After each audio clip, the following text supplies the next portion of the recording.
Hi everybody, I'm Dr-Tuti Huseynova and I welcome you again on my channel, Dr-Tuti. Today the topic of my presentation is going to be premium IOL. I was always and I'm still very interested in eye optics, and not because I'm specializing in refractive cornea, but I'm also interested in refractive surgeries with IOL implantation. I'm not doing cataract surgeries, but lens designs or these IOL designs was always a topic of my interest. Even at the congresses, I was always approaching this IOL booth and grabbing brochures. I was checking new designs, new innovations in all this IOL revolutionary world, yes, let's say like that. So today, premium IOL, I'm going to talk about what is premium IOL actually, and what are the benefits of premium IOL, and what are disadvantages or side effects of premium IOL, and some new publications about premium IOL as well. So, introduction. What is the benefit of multifocal IOL? This, first of all, it reduces spectacle dependency and improves distance and near vision. And of course, not every patient is appropriate for multifocal IOL surgery. So I just started from multifocal IOL surgery. Let me just remind you that there are monofocal IOL, which is a traditional IOL after cataract surgery, and multifocal. So basically, multifocal IOLs are premium IOLs. So when we talk about multifocal IOLs, there are two kinds of IOLs, as we can see here, diffractive and refractive. So the general optical principles of multifocal IOLs are that this IOL provides multi-zone refractive lens design, aspheric lens design, and there is also another type like a diffractive lens design. So what is multi-zone refractive lens design? This lens design provides 3 different zones. That's why we say multi-zone refractive lens design. Another type is a second design, is a diffractive lens design, which provides 2 zones, optical zones. And there is also aspheric lens design, third design method, which is being used as an aspheric optic region by increasing the depth of field of the lens. Of course, we're talking about depth of vision. So, what is bifocal diffraction IOL? The multifocal IOL splits the incoming light into non-deviated light and deviated light. So this splitted light is about 40% each. Another 20% is being lost to higher order refraction. So this is a bifocal IOL, which provides vision for distance and for near. So just some points about this bifocal IOL. Some light, as it's written here, some light is concentrated on the focal point for distance. 80% of incoming light is focused, which means 40% for near vision and 40% for distance vision. And another projected focal point also exists on the retina. So this is side effects of the multifocal IOLs. Sometimes patients experience this kind of, let's say like that, not really nice experience after surgery, which can be simulated halos and glare or simulated contrast loss. So this, as we can see here on this photo, with a evening photo on the road with lights, and this is how the patient actually can see the lights. So on the top left, this is the normal photo, how normally it should be seen, and on the lowest photo on the right, this is how the patient see if the patient has halos and glare. And of course, besides that, it's not really nice to see the light like that. It actually also can cause many other troubles, like problems of driving at night, and actually it's really dangerous to drive with this kind of vision. So, and as I also said, distance vision and near vision, what causes halos and glare? So I just wanted to know when the lens passes the lights, on the retina we get 2 focuses, and this and the brain chooses the best focus it gets by the retina. So on the retina, when we get the perfect vision for distance, another focus for near, for example, we get just in front of this focus for distance, and this focus projects on the retina and can be a reason of a halo and glare for not most of the times, but in some of the cases. So this is what causes this side effect in patient. So, and how do multifocal IOLs work? There is a diffractive lens, as I said already, with two focuses. And this lens offers two focal points, as I said, and it's being called bifocal lenses. And this lens has concentric rings with a small step height, and each step diffracts the light. So as you can see here on the left photo, you can see that there are rings, concentric rings on the surface of the lens, and this ring has step from one ring to another, and there is also the height of this step. And in these diffractive lenses, the step height is equal from ring to ring. So and what is refractive lens? Refractive lens offers more than two focal points, and basically in the modern world, every patient needs not only distance vision but also intermediate vision, because everybody now works on the computer, and especially even those who doesn't need actually intraocular lens implantation. Sometimes patients, they come to a doctor and ask that I need glasses for distance, for near, and also for the computer. So of course they understand that they will have 3 prescriptions, but this is what they need. And these 3 focuses actually for our daily life became really important for doing any activities we need actually in order to get information or just simply work. So, and as I said, refractive lens offers more than 2 focal points and typically has two main foci, one for near and one for distance, and several additional foci for intermediate vision. Why I say several additional for intermediate vision, I will mention later when I will describe some examples of multifocal IOLs. So, and this is where it is, multifocal IOL examples. So this is different models, and you can see, so I'm really curious all the time when I see a new model, because for me personally, they look really beautiful, actually. So this is, for example, just one sample, and yes, I'm putting the brand name of the lenses, but I want to say that I have no financial interest in any shown product. So this is Techni's lens, and this is a bifocal diffractive IOL, and the diffractive bifocal lens splits the light evenly into 2 clear foci, 41% for near and 41% for far, and only 18% of light entering the lens is lost, to higher order refraction. As we can see, the other 82% is being focused. And key points of this lens, key characteristic, is that it's a foldable lens, is diffractive pattern across the lens, so whole surface of the lens has its refractive power, and its slight prolate aspheric surface in order to improve contrast sensitivity.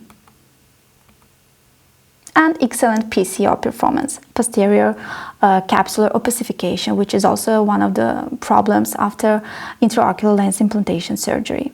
So just briefly, when I say aspheric surface, I want you to know there is also spheric lenses, so that's why aspheric surface actually I think is very important for every lens to have.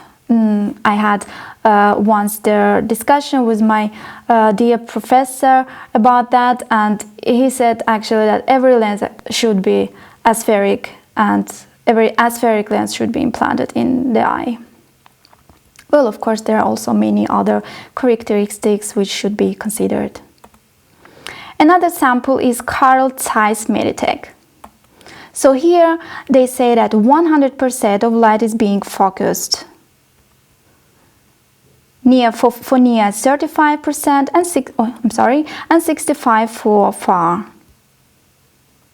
So the idea behind this distribution is that distance vision is more important and two eyes can help each other for near vision. And this is just some samples of this lens. Another type of multifocal IOLs is the apodized lens. This kind of lens have different levels of diffraction across the lens. So what that means? So each concentric ring has a slightly decreased step height compared to the last.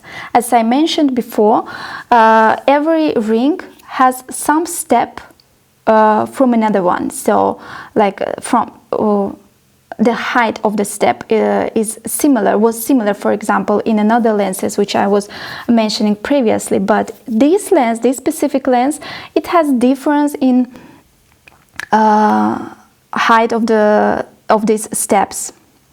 As an example can be this Restore IOL from Alcon, and this lens has 3.6 mm central zone with 9 concentric diffractive rings, which means that all these rings are not on the whole surface of the lens, but there are just only 9 concentric diffractive rings.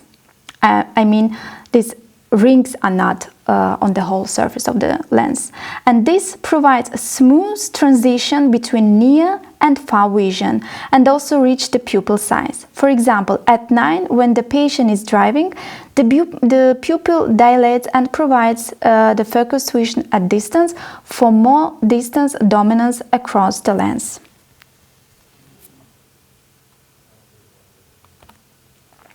And this is, for example, another multifocal IOL, Resume. And this lens offers a range of zones with different curvature for near and distance vision across the lens. That's why when I mentioned before that multifocal IOL provides more than 2, I meant that there are also more intermediate vision focuses which the patient might need, for example. And this lens is basically distance dominant lens. However, its concentric ring offer an alternate near distance focus which is correlated to pupil size. In bright conditions, when the pupil is small, the lens is distance dominant. As the pupil gets larger, the near distance focus is being alternated. And when someone is driving a car in a normal light, the IOL provides the good distance focus, but during the reading in the bright light, the small pupil provides poor near vision, and the lens provides good intermediate and distance vision. So as you can see here, the lens has 5 zones. Distance vision for daytime driving, the second is near vision for moderate and low light conditions, near vision for full range of light conditions, distance vision in moderate to low light conditions, and distance vision for night driving. But there are also some publications, and in general there is an opinion that this lens provides good distance vision and intermediate vision, and not many patients are happy with near vision actually. So, and this is another lens, Oculentis M+. So this multifocal refractive lens, there is no concentric rings on the surface of the lens. This lens has sector approach. It offers a near a sector approach rather than concentric zones, as I described before. This means it will be pupil dependent. So on the surface of the lens, it's like it's split on 2 segments, for near and for distance vision. And this design actually gives us the feeling that, not only the feeling, but also the idea that it might be a pupil dependent. However, there are already a few publications which proves that this lens is actually pupil independent. And this lens is aspheric, asymmetric, and with a distance vision zone and for near vision zone. And key characteristics of this lens is that it's a one-piece acrylic lens, and it has biconvex optic with an aspheric posterior surface, and the optic and haptic have a 360-degree square edge and not rotationally symmetric. That's why the careful centration is crucial. So, which means that if the lens is not properly centered, it will cause the problems with visual function later. So centering problems may occur due to issues with the capsular bag, or because the lens is not centered properly regarding to the pupil. So it's really important to centrate this lens properly. And now I would like to share about some news or publications which were done in order to prove the efficacy and safety of this lens implantation. So for example here, so what is the most important thing? Of course, it's a visual quality and visual acuity. In 2015, Mogis, I hope I'm pronouncing this family name right, and if I'm not, I'm really sorry about that. Mogis et al. With his team published a work about implantation of a diffractive trifocal intraocular lens with 1 year follow-up. So you can find this publication in PubMed as an abstract, and it's published in Journal on Cataract and Refractive Surgery. So the conclusion of this article is that the trifocal IOL provided complete and stable visual restoration after cataract surgery during a 12 months follow-up with good levels of visual quality. Another work, for example, which also describes the results about visual quality and visual acuity, is the work from Al-Khatib et al., also published in the same journal in this year, actually in 2017 May, with intra-individual comparative analysis of the visual performance after cataract surgery with implantation of a trifocal and a bifocal intraocular lens. Actually, it's a really interesting topic and really interesting article. I didn't read the whole article yet, only the abstract, but I believe it will be a really huge step if there would be more samples which will show more outcomes of this comparative analysis. So Al-Khatib report 3 patients who had femtosecond laser assisted cataract surgeries in both eyes, and the complicated eye had implantation of a bifocal IOL and the fellow eye of a trifocal IOL. And this inter-individual analysis shows that analysis shows that combining a trifocal and bifocal IOL can achieve high patient satisfaction and an overall good visual outcome. I wish that further we could get, or we could read more articles about more patients which could describe the same results. So another article is bifocality versus trifocality, and this article was published last year in 2016 with Thomas Conan. And so basically in this article he says that from bifocal and trifocal there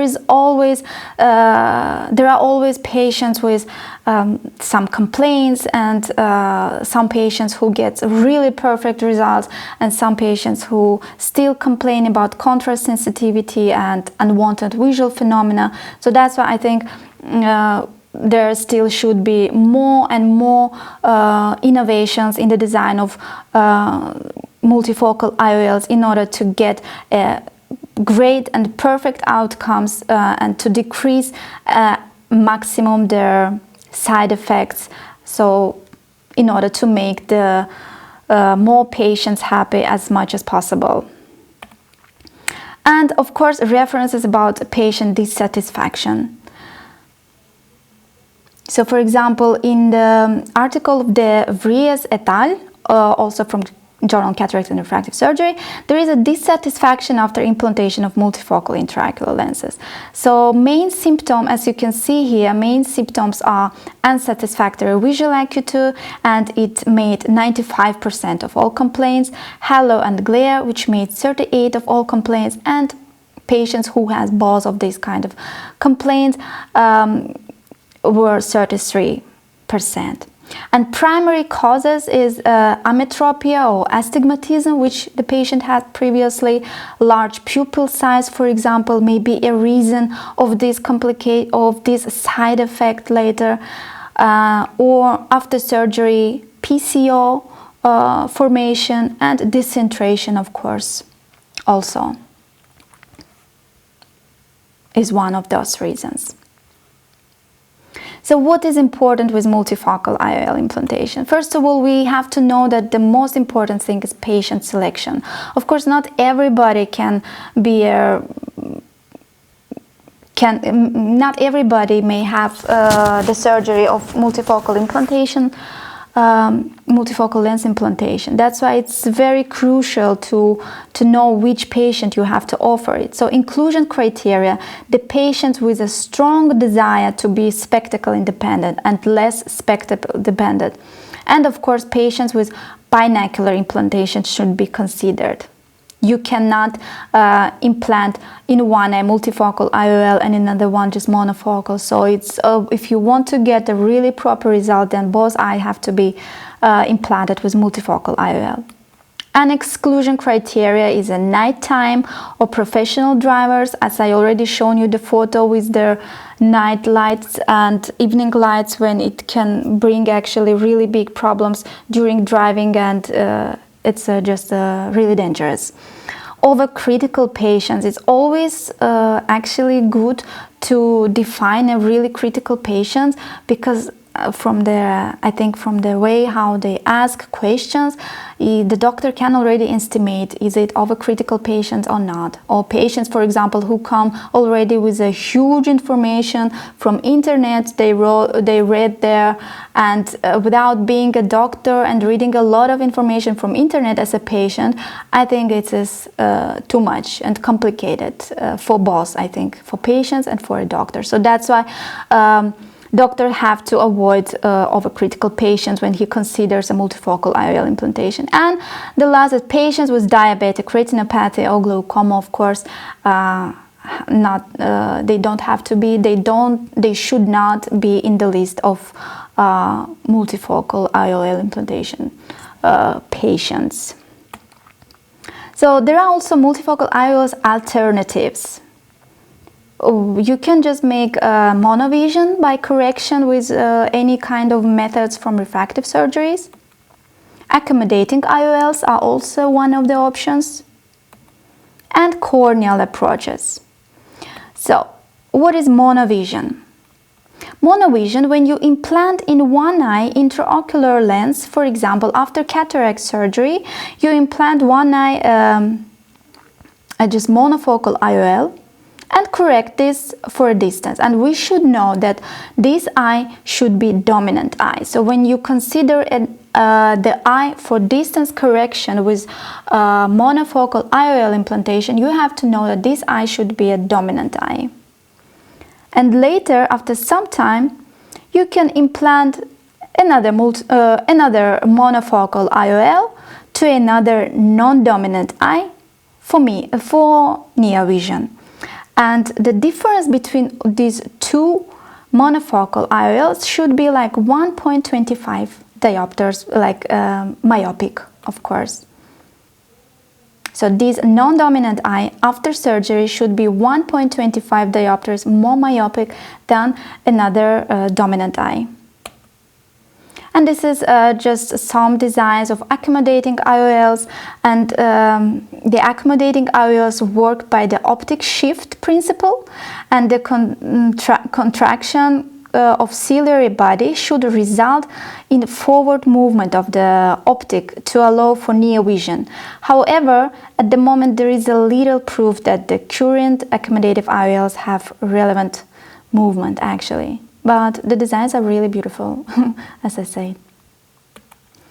And general approaches, and one of those general approaches are these corneal surgeries, for example, Presby LASIK. And all these approaches are still exploratory, and the main idea behind the corneal approaches is to change refractive properties of the cornea. For example, Presby LASIK is for creating different zones. I don't know if you can see it clearly on the slide, but here you can see these different kind of zones of refraction on the surface of the cornea. And here corneal inlays and rings. So corneal inlays and rings are changing the structure of the cornea and influence the refraction. And of course, future studies are still required for these procedures.